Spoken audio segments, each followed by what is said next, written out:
আসসালামু আলাইকুম।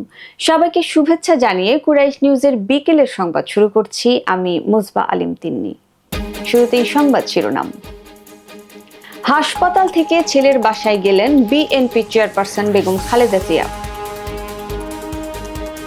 পঞ্চগড়ে আবারও মৃদু শৈত্যপ্রবাহ, সূর্যের দেখা নেই টানা 6 দিন। ভারতে বাংলাদেশি তরুণীকে ধর্ষণের পর হত্যা এবং ব্রাজিলকে গোল বন্যায় ভাসিয়ে ইতিহাস গড়ল আর্জেন্টিনা। শুনছিলেন সংবাদ শিরোনাম, এবারে বিস্তারিত। শুরুতেই জাতীয় প্রসঙ্গ। 17 দিন চিকিৎসা নিয়ে ছেলে তারেক রহমানের বাসায় ফিরলেন যুক্তরাজ্যে চিকিৎসাধীন বিএনপি চেয়ারপারসন বেগম খালেদা জিয়া।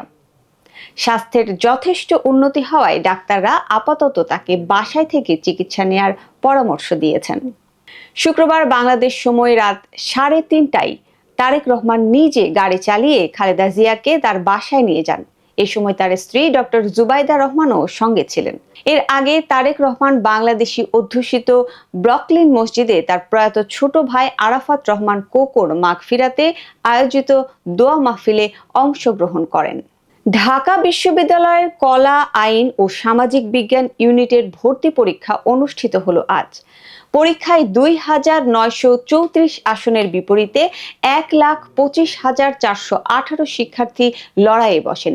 এই ইউনিটে প্রতি আসনের জন্য 43 জন শিক্ষার্থী ভর্তি পরীক্ষা দিয়েছেন। শনিবার বেলা 11টা থেকে 12:30 পর্যন্ত এই পরীক্ষা অনুষ্ঠিত হয়।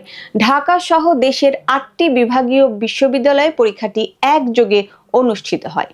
শিক্ষার্থীরা সকাল থেকেই পরীক্ষা কেন্দ্রে উপস্থিত হন। পরীক্ষার বিষয়ে প্রবেশপত্রে কিছু নির্দেশনা দেয়া হয়। এর মধ্যে ভর্তি পরীক্ষায় প্রবেশপত্র এবং উচ্চ মাধ্যমিক পরীক্ষার রেজিস্ট্রেশন কার্ডের মূল কপির সঙ্গে আনা, কালো কালির বল পয়েন্ট কলম ব্যবহার, পেন্সিল ব্যবহার না করা অন্যতম। এবারে জেলার সংবাদ। পঞ্চগড়ে আবারও মৃদু শৈত্যপ্রবাহ শুরু হয়েছে। টানা 6 দিন ধরে দেখা নেই সূর্যের। বৃষ্টির মতো ঝরে যাওয়া হিমেল শিশির ও ঠান্ডা বাতাসে বেড়েছে মাঘের শীত। এতে করে জনজীবনে স্থবিরতা নেমে এসেছে। নিম্ন আয়ের মানুষ পড়েছেন চরম বিপাকে। শনিবার সকাল 9টায় তাপমাত্রা রেকর্ড হয়েছে 9.7 ডিগ্রি সেলসিয়াস। শনিবার ভোর থেকেই দেখা যায় জেলার জনপদ কুয়াশায় ঢাকা পড়েছে। প্রায় 1 সপ্তাহ ধরে দেখা যাচ্ছে না সূর্যের মুখ। কুয়াশা ঝরছে বৃষ্টির মতো শিশির। এতে করে উত্তরের এই প্রান্তিক জেলার মানুষের সঙ্গে দুর্ভোগে পড়েছে অবলা প্রাণীরাও। খড়কুটো জ্বালিয়ে শীত নিবারণের চেষ্টা চালাতে দেখা গেছে গ্রামাঞ্চলের হত দরিদ্র মানুষদের। এবারে আন্তর্জাতিক প্রসঙ্গ।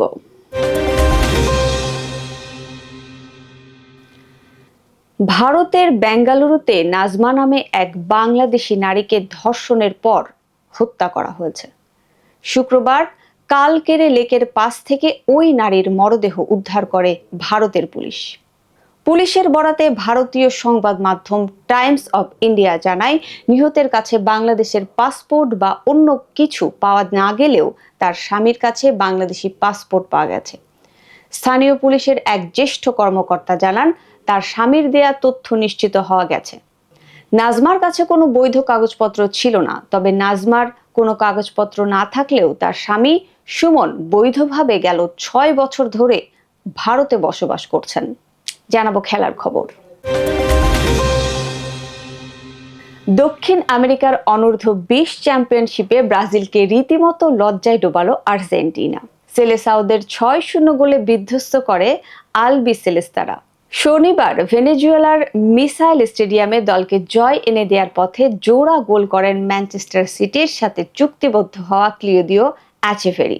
একটি করে গোল করেন ইয়ান সুবিয়েবরে, অগাস্টিন রুবের্তো ও সান্তিয়াগো হিদালগো। অপর গোলটি ছিল আত্মঘাতী। এদিন ম্যাচ শুরুর 6ষ্ঠ মিনিটেই গোল হজম করে সেলেসাওরা। ভ্যালেন্তিনো একোনার থেকে বল পেয়ে ব্রাজিলের জালে বল জড়ান ইয়ান। লড়াইয়ে ফেরার বদলে উল্টো 11তম মিনিটে নিজেরা নিজেদের সর্বনাশ করে বসে ব্রাজিল। সংবাদ শেষ করব বিনোদন অঙ্গনের খবর দিয়ে। নতুন করে সৌদি আরবের জাতীয় সঙ্গীতকে সাজানোর পরিকল্পনা করছে দেশটি।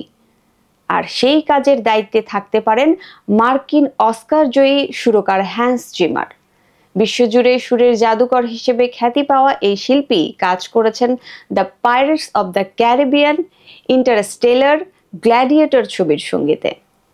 সৌদি আরবের এক উচ্চপদস্থ কর্মকর্তার বরাত দিয়ে দেশটির গণমাধ্যম জানায়, সৌদি আরবে যে বিপুল পরিবর্তনের কর্মযজ্ঞ চলছে তারই অংশ হিসেবে জাতীয় সঙ্গীতকে নতুন করে সাজানোর পরিকল্পনা করা হচ্ছে। এদিকে গার্ডিয়ানের খবরে বলা হয়, হলিউডের বিখ্যাত সব সিনেমার সুরকার জিমার এই প্রকল্পের কাজ প্রাথমিকভাবে সম্মতি জানিয়েছেন। সংবাদ শেষ করার আগে শিরোনামগুলি আরেকবার। হাসপাতাল থেকে ছেলের বাসায় গেলেন বিএনপি চেয়ারপারসন বেগম খালেদা জিয়া।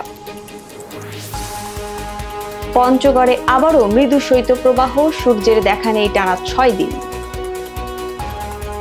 ভারতে বাংলাদেশি তরুণীকে ধর্ষণের পর হত্যা। এবং ব্রাজিলকে গোল বন্যায় ভাসিয়ে ইতিহাস গড়ল আর্জেন্টিনা।